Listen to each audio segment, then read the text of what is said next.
So yes, people, how are you all? I hope, guys, each one of you are doing really great, super great, fantastic, mind blowing, outstanding in your life. अब हम लोग बात करेंगे ABC analysis. As you all are aware कि जब भी बात आती है एबीसी एनालिसिस की, मैं यूं ही आके कोई एबीसी एनालिसिस देना है या बिना पास पैटर्न को समझे हुए बातें करना है, ये वाला बात कभी रहा ही नहीं, मेरा सेंस बना ही नहीं है. तो मैंने एक एबीसी एनालिसिस अभी डाला था कुछ दिन पहले कि बच्चा बोलता है कंपनी लॉ का इतना मेजर पोर्शन है, इसके अंदर हमने क्या पढ़ना चाहिए क्या नहीं पढ़ना चाहिए.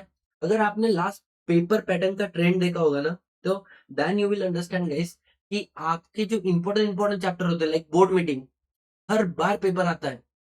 लेकिन इस बार लास्ट अटेम्प्ट में जून 2026 में बोर्ड मीटिंग से एक भी क्वेश्चन नहीं था. एंड देयर एक अलग ही ट्रेंड, अलग ही पैटर्न ध्यान में आया. तो पेपर को प्रिडिक्ट करना बहुत ही अनप्रिडिक्टेबल हो चुका है. लेकिन फिर भी considering the importance of the chapter and the considering the importance of the section in the real life scenario, हमने एक वीडियो डाला जिसका लिंक मैं डिस्क्रिप्शन बॉक्स में आपको दे रहा हूँ, जिसके अंदर कंपनीज एक्ट के अंदर आप किस चैप्टर को पहले प्रायोरिटी दो, किस चैप्टर को आप बाद में प्रायोरिटी देना है और किस तरीके से आपने अपने सिलेबस को कंप्लीट करना है, वो हम लोग करेंगे. अब सर, अब जो एबीसी एनालिसिस के ऊपर मैं बात करूंगा, तो मैं यहां तक आपके सारे के सारे पेपर को कंसीडर करके चल रहा हूं और सारे topic like companies act, insolvency bankruptcy code, sir corporate governance, SEBI regulation, competition act, FEMA act, banking regulation, insurance regulation, cyber security, anti money laundering, ये एक बेसिक आपके सामने है और बहुत पुराना डेटा देखकर कोई सेंस नहीं बनने वाला है. रीजन बीइंग, आप देखो ना, इंस्टीट्यूट ने पैटर्न को चेंज किया तो लास्ट कुछ पैटर्न जो है एग्जाम हुए वही हमारे लिए क्या है, रिलीवेंट है. ठीक है, तो यहाँ पर आपको एक बेसिक आइडिया मिल जाएगा पेपर पैटर्न. लेकिन अब हम लोग आते हैं सबसे इंपॉर्टेंट टॉपिक पर कि सर किस टॉपिक से कहाँ से क्वेश्चन जनरली पूछे जाते हैं.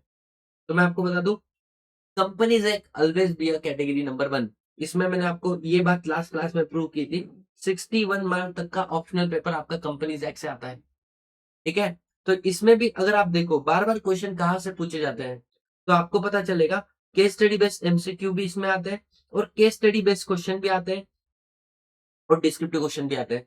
तो यहाँ पर अगर आप देखो, बोर्ड मीटिंग के कॉरम के ऊपर आपको बार बार क्वेश्चन दिखेगा. इंडिपेंडेंट डायरेक्टर और वुमेन डायरेक्टर के एप्लीकेबिलिटी के ऊपर आपको क्वेश्चन दिख सकता है. स्टैट्यूटरी ऑडिटर के appointment, tenure, rotation, disqualification and fraud reporting के अंदर आपको क्वेश्चन देखने के लिए मिलता है. Loan investment section number 186, public deposit section number 76, member से डिपॉजिट सेक्शन नंबर 73. इसके अलावा additional nominee director not liable for retire bye rotation work में करस्पॉन्डिंग सेक्शंस किस अटेम्प्ट में कितने मार्क के लिए कब पूछा है, इन सारी चीजों को आपके सामने रखो. मतलब ये बिल्कुल भी बातें हम हवाबाजी नहीं कर रहे sir. Operation mismanagement, class action suit, Foss versus Harbottle case के एक्सेप्शन क्या है, 8-9 केसेस जो थे, ये सारी चीजें. कॉम्प्रोमाइज अरेंजमेंट सेक्शन नंबर 237, उसके बाद में doctrine of indoor management and ultra vires, ये सारे वो एरियाज हैं जहां पर फ्रीक्वेंटली क्वेश्चन पूछे गए. तो आपको कंपनीज एक्ट से एमसीक्यू भी मिलेंगे और कंपनीज एक्ट से केस स्टडी या डिस्क्रिप्टिव क्वेश्चन भी मिलेंगे. ठीक है, अब ये होने के बाद में आ जाते हैं आईबीसी, इंश्योरेंसी. और एक नया पैटर्न इन्होंने क्या बोला है कि जनरली अब जो ट्रेंड फॉलो हो रहा है वो क्या है, आपको एक सिनेरियो दिया जाता है, पैराग्राफ दिया जाता है, उस पैराग्राफ के ऊपर ही उससे लिंक 3 से 4 एमसीक्यू पूछे जाते हैं. मतलब एक कंसेप्ट के ऊपर एक पैराग्राफ दिया है और उसके ऊपर आपको कनेक्टेड 4-5 एमसीक्यू देखने को मिलेंगे कंपनीज एक्ट के. ठीक है, आगे बढ़ते हैं. सर इंश्योरेंसी बैंक्रप्सी कोर्ट के ऊपर अब मैं एक बात बोलूं, डरना मत यार, फाइनल के बच्चे अपन लोग है ना. इंश्योरेंसी बैंक्रप्सी कोड अमेंडमेंट एक्ट 2026 आ चुका है और काफी सारे सेक्शन जो हमारे सीएमए फाइनल के अंदर है वो अमेंड हो चुके हैं. अब सीन ऐसा है कि इंस्टीट्यूट ने इसके ऊपर कोई भी क्लैरिफिकेशन नहीं दिया, लेकिन इंस्टीट्यूट बोलता है जून 26 तक जो भी अमेंडमेंट है वो हमारे ऊपर एप्लीकेबल है. तो वैसे देखा जाए तो काफी सारे सेक्शन अमेंड हो चुके हैं जो जून 2026 के पहले एप्लीकेबल हो चुके हैं. जैसे तुमको थोड़ा सा बेसिक आइडिया देता हूं मैं, so that you will understand. हम लोग सेक्शन नंबर 53 में बोलते थे सबसे पहले गवर्नमेंट के ड्यू को पे करो, टॉप मोस्ट प्रायोरिटी मिलती थी. अब बोलते हैं सिक्योरिटी इंटरेस्ट. एक कंसेप्ट होता है कि मान के चलो कंपनी के ऊपर एसेट है, कंपनी की, उसके ऊपर अगर किसी ने चार्ज क्रिएट किया है एग्रीमेंट और कॉन्ट्रैक्ट के थ्रू, उसको तो प्रायोरिटी मिलेगी. लेकिन आपने इनकम टैक्स का टैक्स पे नहीं किया तो इनकम टैक्स आपकी प्रॉपर्टी को जब्त कर लेते हैं. तो क्या उस प्रॉपर्टी पे इनकम टैक्स का अधिकार है? बोले इंसॉल्वेंसी बैंक्रप्सी कोर्ट बोले नहीं, उसको सिक्योरिटी इंटरेस्ट नहीं मानेंगे। आपने प्रॉपर्टी टैक्स पे नहीं किया और बाय गवर्नमेंट लॉ इनको क्या मिलती है? प्रॉपर्टी के ऊपर अधिकार मिल जाता है, इंटरेस्ट। बोले अब ये सिक्योरिटी इंटरेस्ट नहीं है। इसके बाद में जब हम लोग केस फाइल करते थे तो अ, जैसे कॉर्पोरेट क्रेडिटर जो होते थे ना, डेटर, वो लोग आईआरपी का नाम देते थे, कंपलसरी था। अब नहीं दे सकते हो क्योंकि इंडिपेंडेंस, लैक ऑफ इंडिपेंडेंस हो जाएगा। तो आप सिर्फ एप्लीकेशन दे दो और जो आईबीबीआई है वो क्या करेंगे, वो आपको एनसीएलटी को बताएंगे हु शुड बी आईआरपी। पहले हम बोलते थे ना रिजोल्यूशन प्रोफेशनल ही आपका लिक्विडेटर बनेगा अगर कंपनी रिवाइव नहीं की तो। अब हट गया, जो रिजोल्यूशन प्रोफेशनल है वो गलती से भी क्या नहीं बन सकता है, लिक्विडेटर नहीं बन सकता है। और अमेंडमेंट है, हाँ, मतलब बहुत इंटरेस्टिंग अमेंडमेंट है। जैसे सेक्शन नंबर 12 है, अपन बोलते थे विड्रॉ कर सकते हैं हम लोग।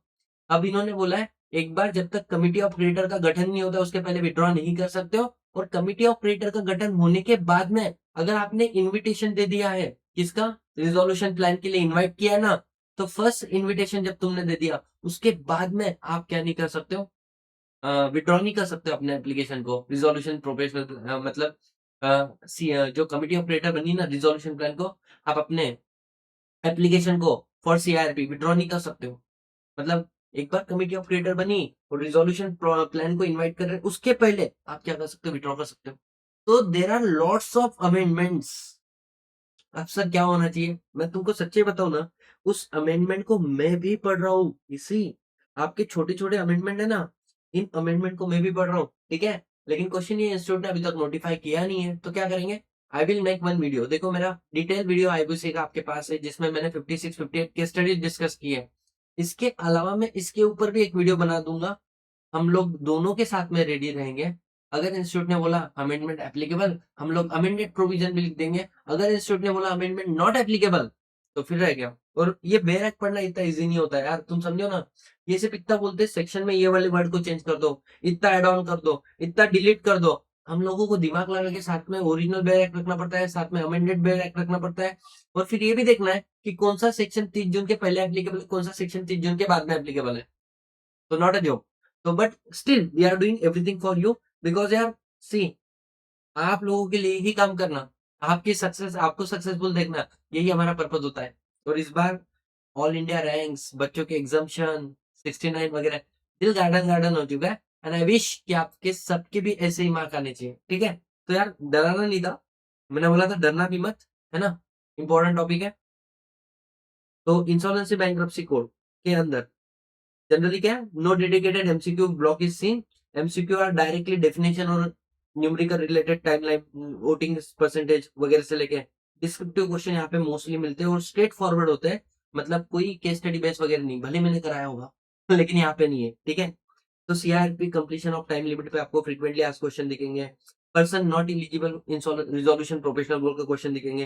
Role and duties of resolution professional IRP दिखेगा। कौन से मैटर है जहां पर 66 वो है ना, 66% कमिटी ऑपरेटर का अप्रूवल लेकर ही आप कर सकते हो, डायरेक्टली एंटर नहीं कर सकते हो।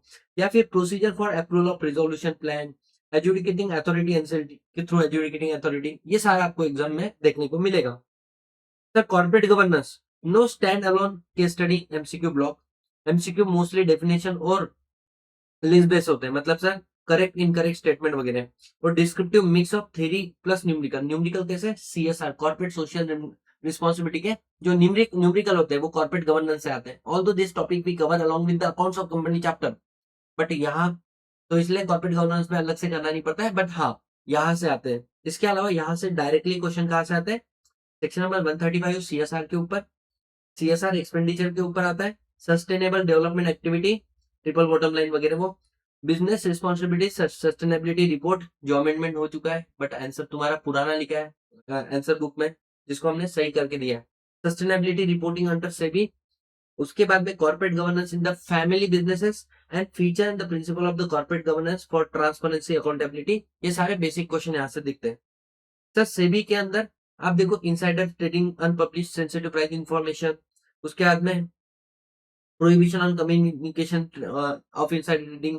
आईपीओ आईसीडीआर की एलिजिबिलिटी क्राइटेरिया क्या है, इनिशियल पब्लिक ऑफर लेकर आ रहे हो तब का। Take over code and target company obligation and exemption, ये वो क्वेश्चन है जो इंस्टीट्यूट बार बार पूछ रहे, फ्रीक्वेंटली आस्क्ड क्वेश्चन है। अगर आप पैटर्न को देखोगे तो one notable applied case study descriptive question आपको यहाँ पे मिलेगा, और अच्छी वाली केस स्टडी जो आपके क्वेश्चन बैंक में आ चुकी है। And other question are directly explanatory theory है। एमसीक्यू आर लार्जली डेफिनेशनल, की function of SEBI, terminology of stock as a book building, ऐसे वाले। आगे बढ़ते हैं। कॉम्पिटिशन एक्ट, कॉम्पिटिशन एक्ट में भी अमेंडमेंट है, मैंने सारे कवर किए हुए हैं, ठीक है। मोस्टली डायरेक्ट डिस्क्रिप्टिव क्वेश्चन यहाँ से आपको मिलेंगे। One clearly applied case study भी दिख रहा है हमें दिसंबर 2025 के पेपर में। MCQ are largely definitional based. Abuse of dominant position important topic है। इन पावर ऑफ तुम्हारा CCI, order of division enterprise, penalties for offence relating to furnishing information, section number 45 के अंदर। Anti competitive agreement, combination regulation, deem approval time limit जो change हो चुका है, ये सारा चीज। उसके बाद में फेमा, बच्चे के मन में क्या पता क्यों डर है, जबकि सबसे फेवरेट टॉपिक है, बहुत अच्छे से अपन ने कराया भी है। तो यहाँ पे क्या बोला, FDI reporting compliance, FC GPR, या फिर उसके बाद में मास्टर डायरेक्शन वगैरह जो तुम्हारे हैं, एलआरएस सबसे इंपॉर्टेंट, लिबरलाइजेशन रेमिटेंस स्कीम। इसके अलावा पर्सन इलिजिबल और permitted purpose, capital account transaction, है ना, and eligibility use of foreign currency held abroad. उसके बाद में restriction on dealing of the foreign holding, foreign exchange security. तो बेसिक सेक्शन 3, सेक्शन 4, ये वाली चीजें। Role relating to banking regulator, SARFAESI इसमें इंपॉर्टेंट हो जाता है। और साथ ही साथ में बैंकिंग रेगुलेशन एक्ट के भी, RBI monetary role, banking financial policy, वो इंश्योरेंस एक्ट से रिलेटेड प्रिंसिपल ऑफ इंश्योरेंस, जो स्टार्टिंग में सबसे बेसिक आपके प्रिंसिपल चालू होते हैं, वो स्पेसिफिकली इंडेमनिटी पे फोकस करते हैं, सब्रोगेशन एंड वारंटी के ऊपर फोकस करते हैं। Time limit after which insurance policy can not be question, objective and the reporting obligation. इसके अलावा सर, अब आप बोलोगे सर हमको ये क्या चाहिए, ये पीडीएफ चाहिए, तो ये पीडीएफ अगर आप लोगों को चाहिए होगी ना, तो आप एक बेसिक काम करना, हमारे ग्रुप को ज्वाइन कर लेना टेलीग्राम पे। इसके अलावा एमएसएमई क्लासिफिकेशन, एमएसएमई पे क्वेश्चन आता है, टर्नओवर वगैरह। फिर अगर आप अपर मतलब आप मीडियम हो, आप स्मॉल वाली कैटेगरी में चल जाते हो, स्मॉल मीडियम एंटरप्राइज होता है, दूसरे कैटेगरी में चलते हो, नॉन टैक्स बेनिफिट कंटिन्यू होता है अगले 3 साल के लिए। Payment of time limit of MSME vendor, और कॉन्सिक्वेंस अगर उसने डिले पेमेंट किया तो आप जाकर के कंप्लेंट फाइल कर सकते हो, वो सारी बातें सर। इसके बाद में आता है साइबर सिक्योरिटी। तो लास्ट टाइम तो नया क्वेश्चन पूछ लिया था उन्होंने all together, which is not your syllabus. तो मैं हमेशा बोल के चलता हूँ कि आपको 86 मार्क का पेपर अच्छे से लिखता आना चाहिए, because when you appear for the exam at least 6-7 mark का क्वेश्चन ऐसा रहेगा which is out of coverage area, not in your syllabus. Although it is not in your syllabus, need not to worry. मान के चलना हमने कुछ पाप किया हमारे जीवन में, तो एक आधा क्वेश्चन छूटेगा, लेकिन एक आधा छूटेगा ना। मैं बोल रहा हूँ, I saw a lots of paper जहां पे बच्चों ने 70 मार्क का पेपर लिखा है, 80 मार्क का पेपर लिखा है, and they got the exemption. And also saw the paper जहां पे बच्चा 100 मार्क का पेपर लिखता है and not even got 40 for passing criteria, basic minimum requirement of passing is not got. तो बोलने का मतलब, जो लिखना है वो बेस्ट लिखना है, भले ही कम लिखना है बट बेस्ट लिखना है, you will get exemption, definitely you will get the exemption. तो law relating to cyber security, इसमें बीआई, बिजनेस इंटेलिजेंस इंपॉर्टेंट है। What are the process benefit of explicit frame the context of cyber benefit, उसके IT act, cyber crime provision offence, है ना। अब ये बच्चों को मैं बोलता हूँ कि याद रहे तो बढ़िया, नहीं तो limit, data protection, data privacy principle, ये इंपॉर्टेंट है। और लास्ट में आता है आपका मनी लॉन्ड्रिंग। मनी लॉन्ड्रिंग में क्या बोला है, की फीचर ऑफ मतलब basic silent feature of the act बताने, explain the point wise, then process and stage of money laundering, placement वगैरह, लेयरिंग वगैरह, ठीक है। उसके बाद में offence of money laundering listed under the PMLA act. उसके बाद में nature of schedule, predictable offence, and where the PMLA case are tried. तो मैंने आपको सिर्फ एबीसी एनालिसिस नहीं दिया। तो सबसे पहले go with the companies act, done with the company, go with the IBC also, CSR मतलब बाद में सेबी एक्ट, ये तो आपके टॉप नॉच प्रायोरिटी होनी चाहिए सर। उसके बाद में हम लोग क्या करें, कंपटीशन एक्ट कर लेना और फेमा कर लेना, ठीक है। बाकी के टॉपिक आप आराम से करना, बैंकिंग लास्ट में करना सर, इंश्योरेंस लास्ट में करना, ठीक है। उसके बाद में एमएसएमई कर लेना, एक question for definite, cyber security एक क्वेश्चन फॉर डेफिनेट, ठीक है। Money laundering one question for definite. Do this, you will definitely secure exemption in your syllabus, ठीक है। अच्छे से पढ़ो, बेस्ट पढ़ो, जो भी पढ़ो, और अच्छे से क्वेश्चन आंसर सॉल्व करो। बस आप ही को थोड़ी सी मदद करने के लिए हमने क्या किया, हमारा क्वेश्चन बैंक लॉन्च किया। अभी तक क्या होता था, अगर आपको मेरा क्वेश्चन बैंक लेना है तो आपको मेरा कंसेप्ट बुक कंपलसरी लेना पड़ता था। लेकिन अब हमने एक फैसिलिटी दिया है, you can directly by question bank without buying case concept book. Sir इसका फायदा क्या है? देखो कंसेप्ट बुक हर किसी के पास होता ही है अपने अपने टीचर का, है ना? बट एक बेस्ट क्वेश्चन बैंक चाहिए, and I am telling you guys, this question bank is the best question bank. क्यों? बिकॉज इसके अंदर previous year question, model question paper, plus revision test paper, mock test paper, and ये जो CA के है, और previous year question जो CS के, मैंने उसको भी डाला है, कंसिडरिंग कि लास्ट टू लास्ट अटेम्प्ट आपने देखा होगा दिसंबर 2025 the entire paper was based upon the case study. तो ऐसे कौन से केस स्टडी है जो उन सेक्शन के इंपॉर्टेंट है, जो सारे कंसेप्ट को कवर करता है, और बच्चा अगर उसको कर जाता है तो एटलीस्ट उसका उस सेक्शन का रिवीजन हो जाता है।